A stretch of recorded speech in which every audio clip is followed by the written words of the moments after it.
வணக்கம். எம்எஸ் தோனி வாழ்க்கையில ஜெயிச்சதுக்கான காரணம் என்ன தெரியுமாங்க? அவர் அவருடைய பேஷன நோக்கி பயணம் பண்ண ஆரம்பிச்சாரு. அதனால தான் அவர் ஜெயிச்சாரு.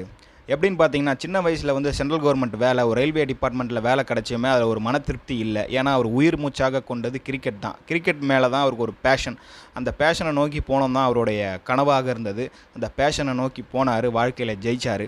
அவர் பணத்துக்காக கிரிக்கெட் விளையாடிருந்தாருன்னா, இன்னைக்கு இவ்வளோ பெரிய ஒரு ஸ்டாரா அவர் வந்திருக்க முடியாதுங்க. இவ்வளோ பெரிய ஒரு ஒரு செலிபிரிட்டியா அவர் ஆயிருக்க முடியாது. அவருடைய கவனம் முழுக்க கிரிக்கெட் மேல இருந்தது. அவருடைய பேஷன நோக்கி அவர் பயணம் பண்ண ஆரம்பிச்சாரு. இன்னைக்கு இருக்கக்கூடிய இளைஞர்கள் எவ்வளோ சம்பாதிக்கலாம்? மாசம் பணம் எவ்வளோ வரும்?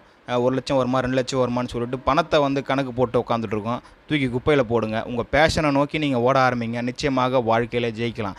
எம்எஸ் தோனி பணத்துக்காக கிரிக்கெட் விளையாடிருந்தாருன்னா, இன்னைக்கு இவ்வளோ பெரிய ஆளா ஆயிருக்கவே முடியாது. அவருடைய பேஷன நோக்கி போனதுனால தான் இன்னைக்கு எம்எஸ் தோனி, மகேந்திர சிங் தோனி, தல தோனியா இருக்காரு. நன்றி, வணக்கம்.